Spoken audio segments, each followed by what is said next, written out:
오늘은 그램의 종합 리뷰 전에 그램에 달려있는 RTX 2050 그래픽 성능을 알아보도록 하겠습니다. 영상 편집 성능과 게임 성능 등도 다 확인해보죠. 2022년형 인텔 12세대 그램은 그램의 역사상 최초로 외장 그래픽을 탑재했습니다. 그것도 울트라북에서 흔하게 보이는 MX 시리즈 그래픽이 아니라 RTX 2050 그래픽을 달고 나왔죠. RTX 2050은 이름은 2000번대 이름을 달고 있지만 사실 RTX 3050 모바일 그래픽과 거의 비슷한 물건입니다.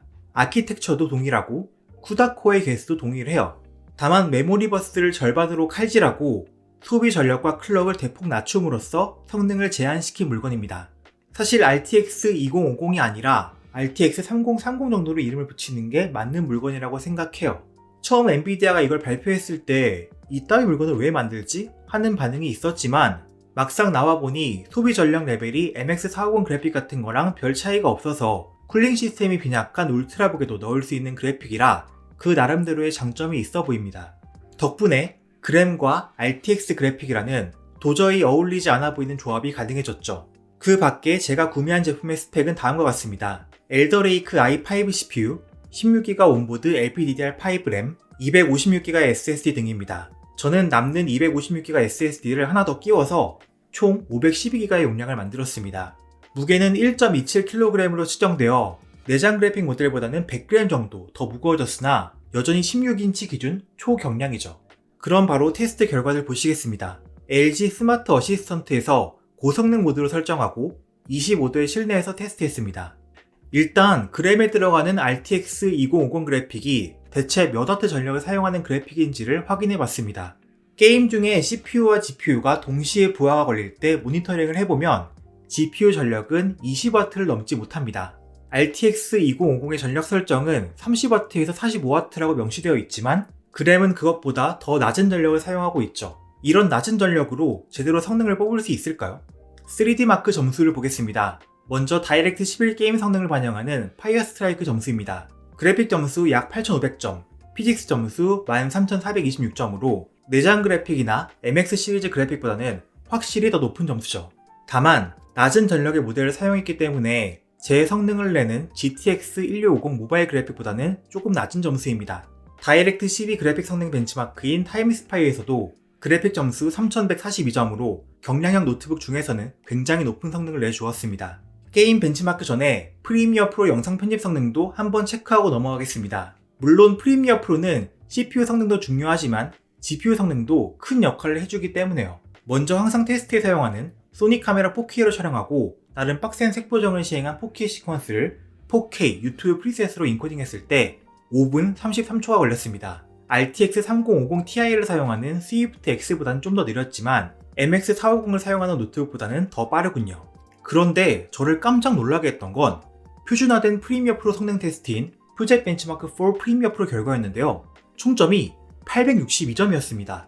이 정도면 울트라북 중에서는 M1 맥북 프로 13 포함해서 대적할 상대가 없고 1, 2년 전의 게이밍 노트북들과 거의 비슷한 점수입니다. 이 벤치마크에서 M1 맥스 말고 M1 프로 달린 맥북 프로가 대충 1000점 내외로 점수가 나오거든요. i5 달린 그램이 프리미어 프로에서 맥북 프로 16에 비빌 수 있다고 말하는 건 제가 들어도 굉장히 어색하게 느껴지는데 적어도 벤치마크 결과는 그렇게 나왔습니다.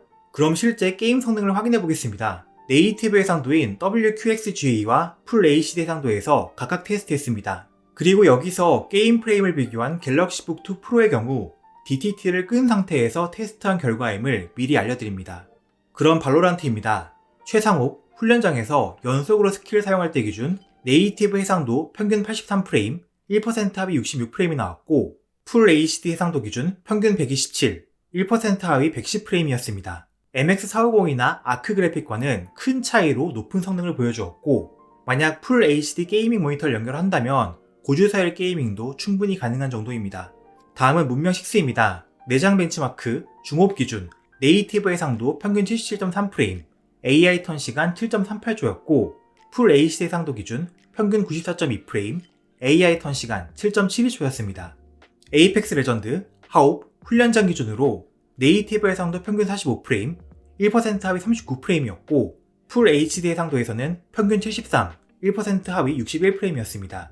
잘 이해는 가지 않지만 이 게임에서는 RTX 2050이 MX40의 프레임을 넘지 못했습니다. 다음으로 위쳐3입니다. 하옥, 비전 투시 기준으로 네이티브 해상도 평균 40, 1% 하위 32프레임이었고 풀 HD 기준 평균 67, 1% 하위 40프레임이었습니다. GTA5입니다. 다른 울트라북에서도 테스트했던 하옥으로 맞추고 내장 벤치마크 마지막 자동차 씬에서 프레임을 체크했습니다.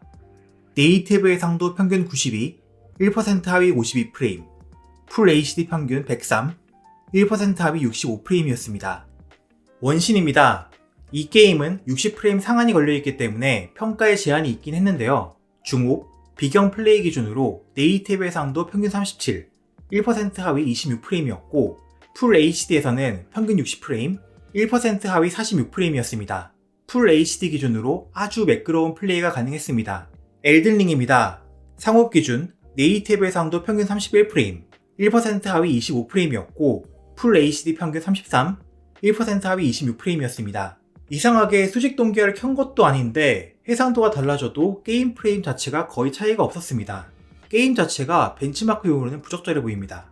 마지막으로 배틀그라운드입니다. 국민옵, 훈련장 기준으로 네이티브 해상도 평균 46, 1% 하위 35프레임을 보였고 풀 HD에서는 평균 61, 1% 하위 47프레임이었습니다. 종합적으로 봤을 때 RTX 2050은 적은 전력을 사용하고도 그래픽 성능, 게임 성능, 영상 편집 성능 등은 이전까지 울트라북에 자주 들어가던 MX450과 비교하면 크게 개선되었습니다. 갤럭시북에 들어간 아크 그래픽하고는 비교하기가 그램한테 미안하네요. MX550이나 MX570이랑은 아마 비슷한 결과를 낼 것 같은데 그건 아직 써본 적이 없기 때문에 추후에 확인해봐야 하겠습니다. 다만 테스트 결과에선 잘 드러나지 않지만 가끔씩 프레임 드랍이 생기는 경우가 있긴 합니다. 물론 갤럭시북 2 프로처럼 게임이 불가능할 정도로 심한 건 절대 아니지만 벤치마크만 보고 그램에 너무 과한 기대는 하지 말란 소리입니다. 다만 발열은 불편하게 높습니다. CPU는 90도 근처, GPU는 80도대 중반 정도까지 올라가며 쿨링 구조의 한계 때문에 손이 직접 자주 닿는 왼쪽 키보드 덱 온도가 40도대 후반 정도로 올라가서 열기 때문에 손이 아주 불편합니다. 이걸로 오래 게임을 하고 싶다고 하면 가능하면 쿨링 패드 위에 올려주고 외장 키보드를 사용하는 편이 좋겠습니다. 소음, 발열 등에 대한 얘기는 최종 리뷰에서 더 자세히 하도록 하죠. 결론적으로 그램에 RTX 2050을 탑재하기로 한 건 성공적인 선택이었다고 생각합니다. 지금까지 성능면에서 지속적으로 아쉬운 평가를 받아왔던 그램이었는데요.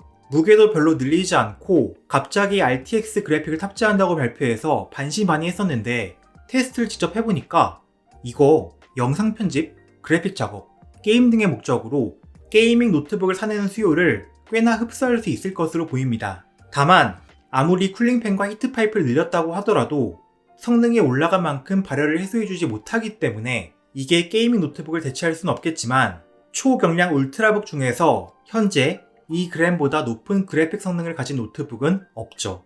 가끔 고사양 게임 할 거고 4K 영상 편집도 할 건데 화면 크고 초경량에 AS도 잘 되는 노트북 추천해주세요. 이건 예전에는 말도 안 되는 질문이었지만 이젠 진짜로 살짝 답이 나오고 있는 것 같습니다. RTX 그램의 성능 리뷰는 이걸로 마칠 거지만 이제 이걸 좀 더 써보고 최종 리뷰를 준비하려고 합니다. 분명히 좋은 점들이 꽤 있는 노트북이지만 제가 굉장히 실망한 부분도 있고 마음에 들지 않는 점도 있는 노트북이기 때문에 최종 리뷰 쪽도 기다려주시면 감사하겠습니다. 그럼 도움이 되셨길 바라며 다음에 뵐게요.